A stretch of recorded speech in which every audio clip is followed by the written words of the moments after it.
Hey friends, I'm Sharon McMahon, host of The Preamble. Listen, I know you're dealing with a lot, and it's even harder to do it when the world around you feels chaotic. But I'm here to help.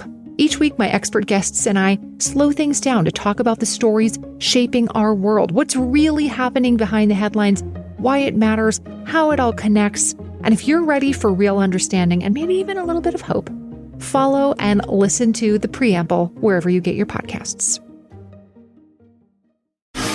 They say I talk too much, say I ask the wrong things, but if the truth feels weird, then I'm pulling that string. So quote me, it's probably nothing, just asking questions, yeah, that's my thing. Laughing through chaos, digging through lies, if it makes you uncomfortable, I'm doing it right. So quote me, it's probably nothing, say it too loud, now it's stuck in your head. If this all goes wrong, just remember I said it's probably nothing.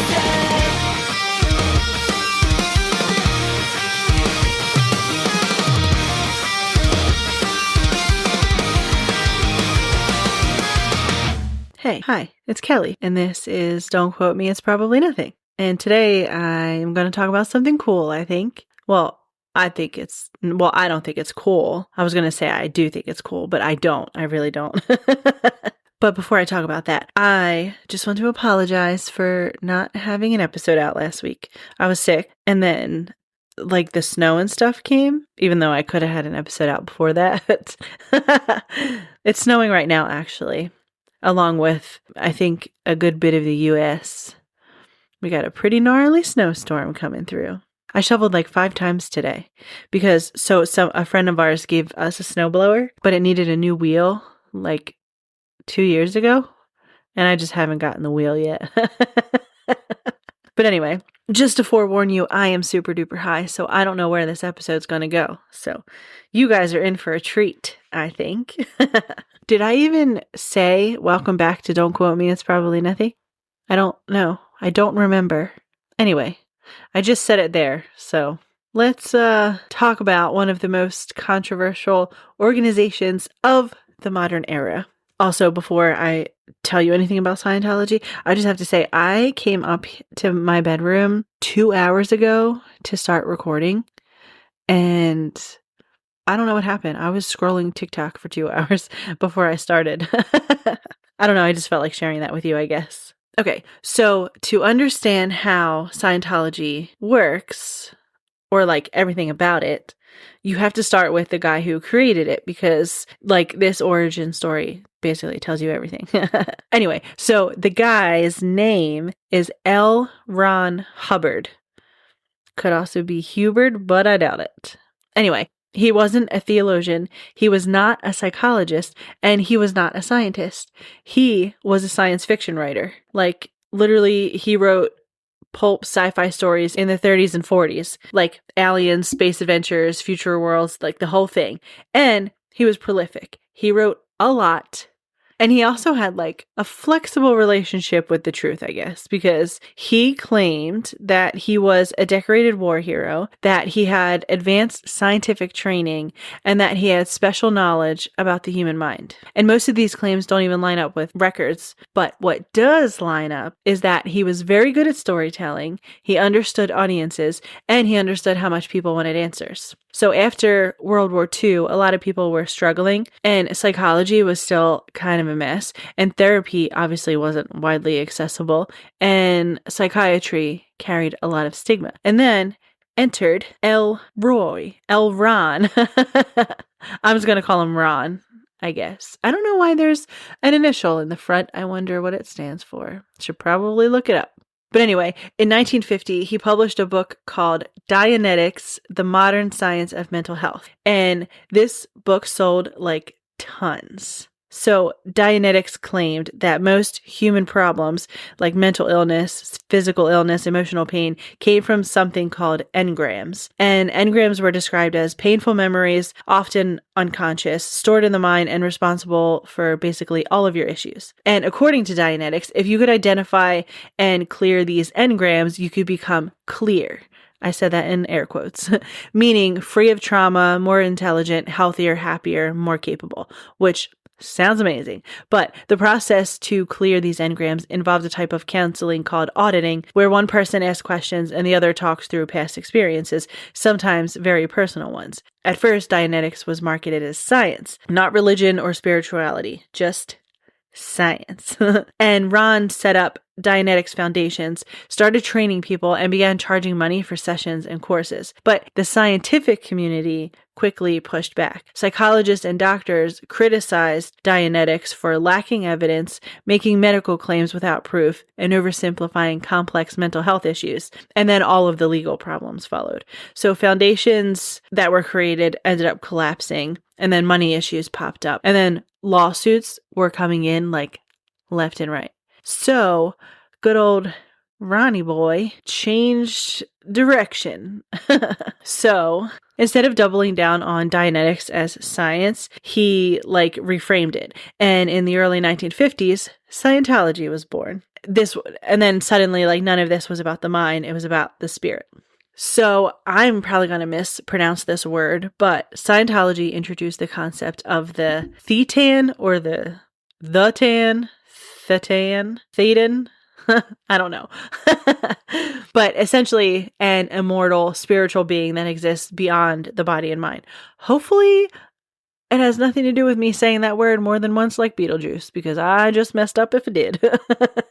Anyway, so according to Scientology beliefs, you are not your body, you are not your mind, you are Thetan, whatever, who has lived many past lives, and your problems come from spiritual trauma accumulated over billions of years, which is a big jump from let's talk about bad memories. Because religions are treated very differently than sciences under the law. So once Scientology positions itself as a religion, it gained legal protections, tax advantages, and freedom from scientific scrutiny. So Dianetics became like the entry point, and Scientology became the belief system built on top of it. So the whole auditing thing stayed. Courses expanded, and the structure grew even further. So Ron created a hierarchy of levels, often called the bridge to total freedom. And the idea is that you start with basic courses, you move up through paid levels, and with each level, you gain more understanding, power, and spiritual awareness. But here's the catch. You don't get the full picture at the beginning. So some teachings, especially the more cosmic, alien-heavy ones, are reserved for very high levels, meaning you pay, you commit, you invest time, and only then do you learn the deeper beliefs, which is an interesting approach, if I do say so myself. By the time Hubbard died in 1986, Scientology had international reach, real estate holdings, celebrities, lawyers, and an extremely centralized power structure. And while he claimed to have unlocked the secrets of the universe, critics argue that he unlocked something else entirely. And that's a system that blends belief, identity, money, secrecy, and control. So when people ask, how did Scientology start? That's how it did. That's how it happened. But anyway, the real answer is that it started as a self-help idea, and it became a belief system, and then it evolved into an organization that doesn't like to be questioned. Have you guys ever seen those TikToks where the guys are walking down the street and the Scientology? I don't know what I was thinking. Let me finish that story first before my brain goes off somewhere else. So anyway, they're walking, and I forget the girl's name, but it's a woman who hands out the flyers and stuff, and sometimes they'll find her on the street, or they'll walk through the door and ask questions about why can't you leave Scientology or something like that, and then she just runs back and shuts the doors. I think this is a group. Am I allowed to say cult on here? Yes, I can say cult. Why would I think I couldn't? I don't know why. Anyway, but what I was going to say after all that is that way back when I was younger, when Tom Cruise was dating, what is her name? I feel bad for forgetting her name, but they were dating. Michelle, maybe her name is Michelle. I don't remember. The girl, I think she was in One Tree Hill. Or no, she was in Dawson's Creek, I think. That's what it was, Dawson's Creek. Anyway, it's going to pop into my head probably at the end of the episode or some shit. But anyway, when they were together and Scientology was talked about a lot, because I think he was a big advocate for them, which I'll get to later. But I don't know what I thought. I thought it was this huge, building that's secluded somewhere that nobody knows where it is. And here it's just on some busy street in, I think it's California they were in. Just some on the corner. Not what I expected. Anyway, oh yeah, it's Katie Holmes, not Michelle. Don't know why I said Michelle.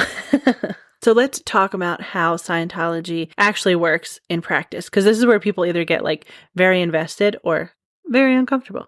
So the thing that almost everyone hears about first is the auditing. So auditing is the core practice of Scientology, and it's basically their version of counseling, but like with tons of rules. So in each auditing session, one person, who's the auditor, asks questions and the other person answers them. And the goal is to identify moments of emotional pain, trauma, or distress, not just from like this life, but past lives too. And during these sessions, there's usually a device called an e-meter. So the e-meter looks like a lie detector, but it's not. And it measures electrical resistance in the body and changes in like sweat and skin response. So Scientology teaches that changes in the needle reflect emotional and spiritual stress. So if the needle moves, that means you hit something important. And they use auditing, like when they talk about auditing, they're like, it's for healing and it's freeing and empowering and deeply personal. And some people in Scientology do say that their early auditing experiences feel good because like you're being listened to and you're being told you're improving, but they don't always realize at the start that the auditing is recorded. So everything you say, your fears, regrets, secrets, your trauma is all documented. And that comes in later because auditing isn't just one session, it's a process. And that brings us to the ladder. So these are the levels or the bridge, which is the bridge to total freedom.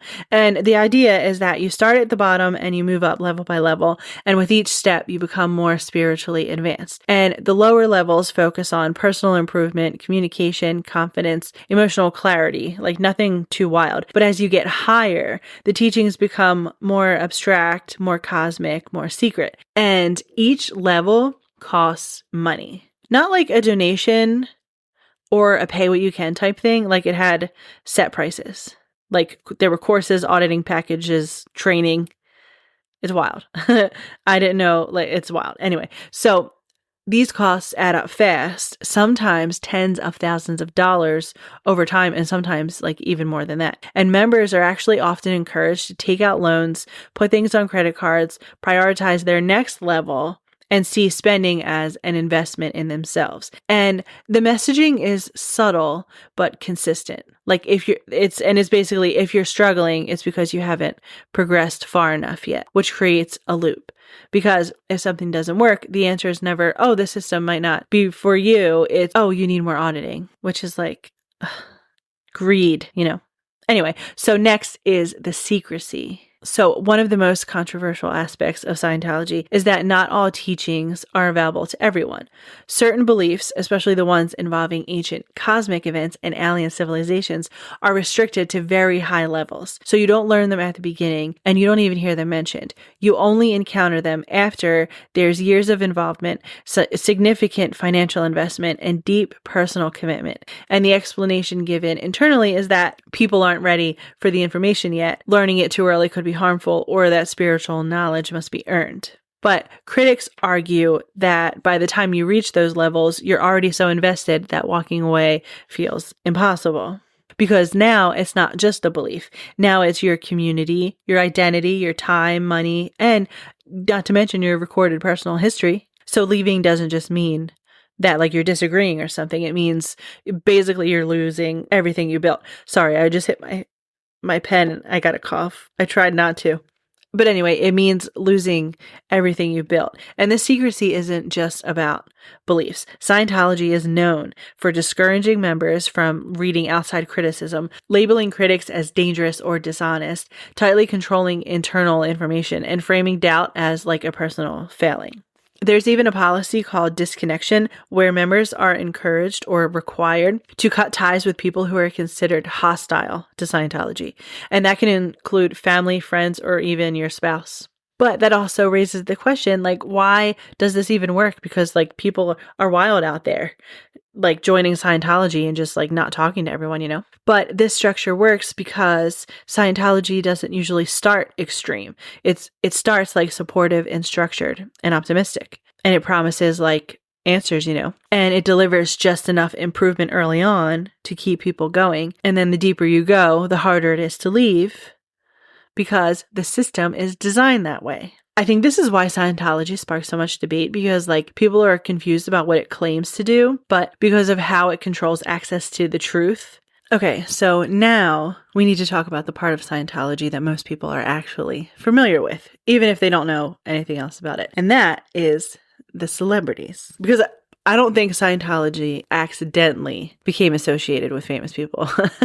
So Ron believed that if influential people joined Scientology, then the rest of the world would follow. So from early on, Scientology made a point of recruiting actors, musicians, and public figures, especially those who were already successful or clearly on their way up. And when celebrities joined, they weren't treated like regular members. They were treated like assets. There's even a special branch called Celebrity Centers, but it's spelled weird. It's spelled CENTRES. Is that how you spell center? No, it's a way you can spell it, I guess. Anyway, this was designed specifically to cater to famous people. So these places are nicer, more private, and focused on keeping celebrities comfortable, supported, and loyal. Because when a celebrity praises Scientology publicly, that's marketing, brother. I was going to do an English accent and be like, that's marketing, bruv. I don't think that's English though. Anyway, so some of the most famous names associated with Scientology include Tom Cruise and John Travolta. And I feel like these two serve two major purposes in Scientology. And that is to make the organization look successful and powerful and appealing. And also they deflect criticism. So if someone questions Scientology, they can be like, oh, well, look at Tom Cruise. He's doing great, which isn't even an argument for Scientology. But celebrities also receive special accommodations, personal auditors, protection from criticism, and curated experiences. Which that creates two very different versions of Scientology. So you have the Scientology of the famous people, and then you have the Scientology of the not famous people. Like the version you see on magazine covers sounds great, but then there's the version that most regular members live, and it's terrible. I don't know if I should call Scientology terrible, but it's terrible. It's not nice. I don't know why I whispered that. Probably so they can't hear me. Anyway. I'm waiting. Now I'm going to wait till I'm going to end up getting letters in the mail from some guy from Scientology. Oh, I heard you did an episode about this.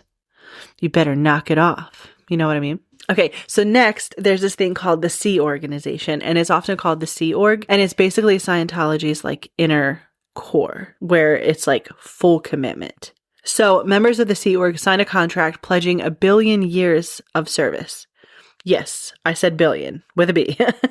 And it's based on the belief that the Thetan lives across many lifetimes. Also, I really think I am pronouncing that wrong. So my apologies, I guess. Anyway, so Sea Org members live and work for Scientology full time, and they staff the organizations, manage operations, and keep everything running. And apparently the lifestyle is intense. So reports from former members describe extremely long work hours, minimal pay, sometimes described as a small weekly allowance, communal living, strict discipline, and limited contact with the outside world.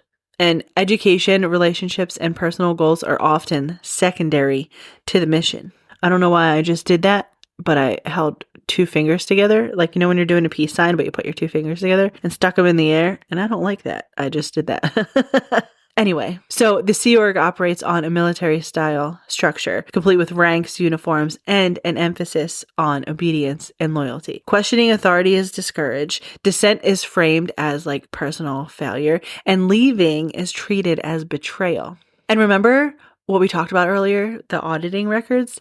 Those do not disappear. So former members have said that deeply personal information shared during auditing could later be used as leverage, especially if someone is seen as a threat or wants to leave. Now, because I have to say this, Scientology strongly disputes many of these claims. But the sheer number of former members telling similar stories has made the Sea Org one of the most controversial parts of the organization. Because on the outside, I think normal people would be like, oh, Scientology is a cult, Oh, a group, it's a group. Anyway, so like some people are like, oh, it's empowering and uplifting and forward thinking. But like on the inside, it's rigid, demanding, isolating, and punishing. It's not nice in there. But because celebrities have like the spotlight, the world gets like the polished version of like the success stories. But also, I vaguely remember like if like Tom Cruise or something would talk about Scientology. I mean, I was young seeing it on like the magazines and stuff like that. I was like super young. But like I feel like, yeah, it was painted as like a pretty picture, you know? If I'm describing that correctly. Like it doesn't, I had no idea that it was or is what it actually is, you know? Apologies for all the snoring, by the way. Burgle Pants is sleeping nice and comfy on the bed. Is it even a podcast if there's not like a dog snoring or like a cat meowing or something like that? So I guess this just means I'm legit. Do you guys remember that video of that kid? I forget his name. But some kid did a skateboard trick and he was like, that's legitness. Hold on, I want to play it for you real quick. 1 second. That was legitness. Yeah. It makes me chuckle every time. Also, like the Vine era was so like, we really did not know what we had, I think, when we had that. I mean, we have TikTok now, but like, I don't know, Vine was so much better, I think. Hilarious. So many funny things happened with Vine that I still quote today, actually. Did you know Luke Combs, I could be describing this wrong, but I think he got famous because he was creating videos on Vine and someone found him and was like, hey, you're great. And then we have Luke, you know, could be wrong. Could have just made that up, but I don't think so. I think I remember hearing that somewhere. Okay, so I was looking for some like Scientology stories from people who were in Scientology on Reddit. And what I have gathered is that like not many people get out of Scientology. And when they do, they're basically like not allowed to talk to any of their family members if their family is still in Scientology. It's wild. I found out that they have like their own jails, their own hospitals. And the reason they're not shut down is because there's cops, doctors, politicians, actors, CEOs, federal agents, a bunch of people all a part of Scientology. Like it is huge. And did you know they torture you in there? Like they lock you away in this place and basically torture you when you do something that they don't agree with. High-ranking people can basically do whatever they want because they're high ranking, you know, they put so much money into it or they're celebrities. But the lower people in like the lower ranks, they can't. They're not allowed to refuse anything. So they have to like do whatever you say. So, and then the people that do get out, like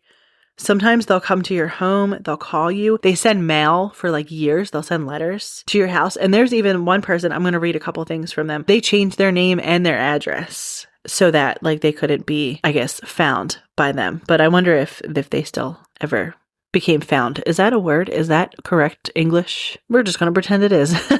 Okay, so I'm going to talk about RPF real quick because a couple of things that I came across on Reddit, they mentioned RPF. So I'm going to explain it to you. So RPF stands for Rehabilitation Project Force, and it is an internal disciplinary program within Scientology's Sea Org.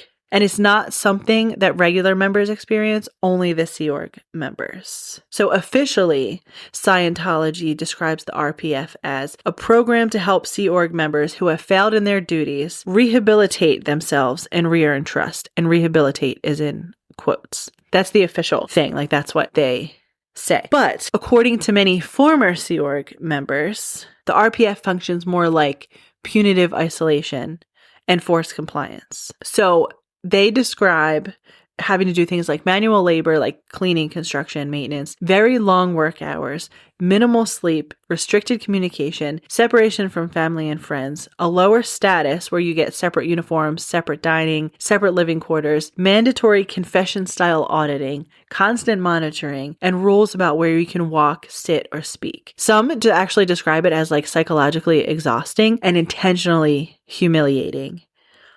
And there's also something called RPF, essentially like discipline within the discipline for people who fail the RPF itself. So participation is technically voluntary, said in air quotes, but refusal can mean expulsion, loss of housing, loss of community, or disconnection from family. And members often depend entirely on Scientology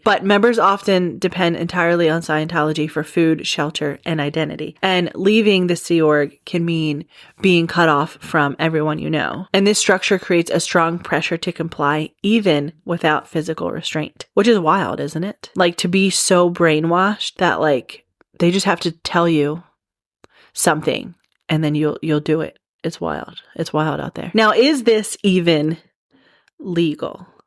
Or is it illegal? Scientology insists that the RPF is voluntary religious discipline, but former members will tell you that it's coercive and abusive. And courts have often avoided intervening due to the religious freedom protections. Like, investigations have happened before, but the outcomes are all different by country and case. And also, did you know something else I found out? That this is not just centralized to the United States. It's literally like all over the world. It's everywhere. I thought it was just like a US thing in California. That's literally what I thought. But no, it's the entire world. So when someone joins the Sea Org, and I mentioned like the whole billion-year contract thing that they signed. So this contract like reinforces the idea that leaving early is failure and that doubt is weakness and quitting is betrayal. And most Sea Org members are very young when they sign. Some are teenagers, some like barely adults. And many grew up inside Scientology, so this feels normal to them. And like once you're in, your life changes pretty fast because then you're working the long hours and you're not earning a lot of money. You're isolated from the outside world and your entire social circle is now inside Scientology. Now, like when you leave, it literally costs you everything, like your entire life. And then they harass you when you do leave.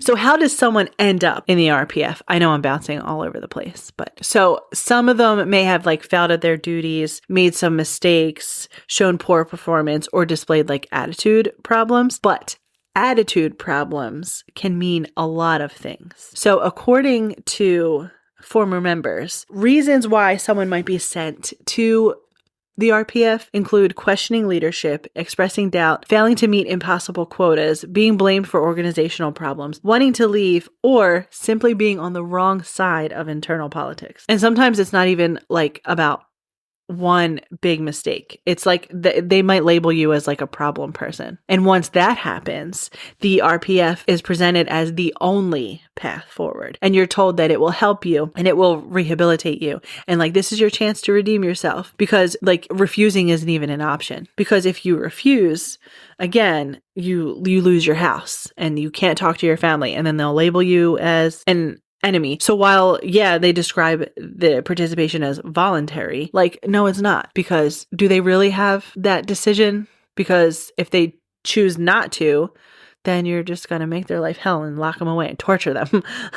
But the goal of RPF is total compliance. And also, there's no set timeline. So you're not told, oh, it'll just be like 6 weeks. It can last months, sometimes years. And like advancement depends on approval from the people that put you there. And if you don't even perform well in the RPF, you can be punished even further. That's like discipline inside discipline. That's wild. Okay, so I'm going to read this story off Reddit from V Snow. And she mentions Mike and Leah. And Mike is Michael Rinder. And Leah is Leah Remini. And Leah came out with a book about Scientology, but also Mike Rinder, he was like a top ranking Scientology executive, and they had like a docuseries on A&E, and then Leah ended up coming out with like her book and stuff like that. But anyway, that's who they're talking about. But also Mike ended up passing away in January of 2025, like in the beginning of last year. And he was diagnosed with advanced like esophagus cancer in June of 2023. But October of that same year, he was deemed cancer free. So I'm going to put on a little tinfoil hat, and because they never came out with a cause of death, and say that maybe something shady went on there. Anyway, so I was going to read a couple like Reddit stories, but they weren't, I don't want to say they weren't interesting. because I guess they were interesting. But all of the people who have left Scientology, it seems that most of them were in that Sea Org, like the highest level, and that they didn't like the things that were going on in there with the torture. And some of them said that they were lying a lot, which they didn't like, and that it wasn't what it was, I guess, when they originally joined. Some people joined in like the 70s or something like that, and said that it was fine then, but then just continued to like go downhill and become something that like completely different from where it first started. But yeah, I thought it was wild. And not gonna lie, I was kind of hoping someone would tell like a big juicy secret, but I guess they can't, because technically they still harass you even after you come out, you know? So if they did do something like that, then they probably would be found and possibly, maybe, hopefully not unalived. But anyway, that's where I'm going to stop talking about this now. And hopefully I left you with tons of questions and no answers. As promised, I do have a second episode coming out. It's a big one, and I'm not going to tell you what it's about. You're going to find out when I release it. I still have to edit it, so it's probably going to be out Sunday, but there's a good chance it could also come out late tonight or early tomorrow morning. So I'm super duper excited about it. If you like this episode, or even if you didn't, share it with someone. Please and thank you. And if you're listening on Spotify or Apple or wherever else, if you click rate and hit 5 stars and then be like, this girl's so cool, I like her a lot, I would really appreciate it, actually. Shout out to those listening on Nighthawk Radio. If you have not checked out Nighthawk Radio yet, please go do it, because you really might find your new favorite podcast. They have tons of cool shows on there. Shows that I think you would like. Also, I have a new podcast for you to check out. It's called Real Terror. It's not mine. Not my podcast, but it's called Real Terror, and it's pretty cool. And they talk about horror and true crime, maybe. And it's hosted by Steve. And the most recent episode that came out is about this guy from the area that like we grew up in, and he was stealing bones. I'm sure some of you may have heard it, but he was literally stealing human remains from a cemetery in our area. And it's wild. Can you imagine dying and then some guy digs up your remains and like sells them on the black market? I don't know why I laughed at that. I shouldn't have laughed at that. That was probably inappropriate on my part. So my bad. Why am I even telling you this? Anyway, go listen to it. It is pretty cool. And there's some new episodes coming out soon. So yeah, the song of the week this week is called Baby Don't Go by The Terrible Humans. Please go listen to it. Well, I'm going to play it right now, but like go stream it. Go add it to your playlist, you know? Do all the fun things, please. Stay weird, stay curious, go be kind to someone for no reason, and go be amazing. Say something sweet, 'cause I might lose my mind. Catch me falling from this ladder of love. Pushing, pull me tight in your arms. Whisper slowly, you don't wanna let go. Show me maybe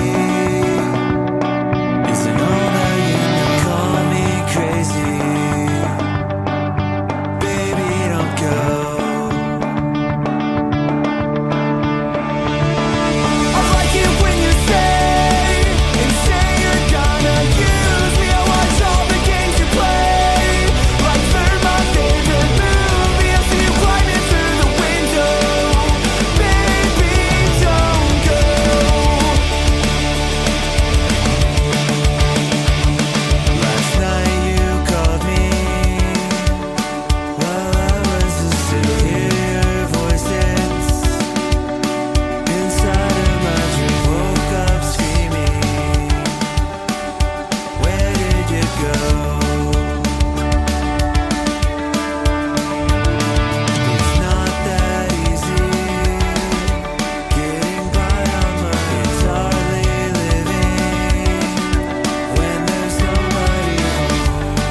I'm Claire Fallon. And I'm Emma Gray. We are friends and reality dating show fans, and the only thing we love as much as love stories is lovingly snarking on them. Whether you love or love to hate it, listen to Love to See It, our podcast dissecting all the romance we see on screen. From reality dating shows like The Bachelor and Love is Blind to classic rom-coms like You've Got Mail, we recap in obsessive detail and unpack all the weird messages they send us about love, sex, and dating. Listen to Love to See It on the free Odyssey app or wherever you get your podcasts.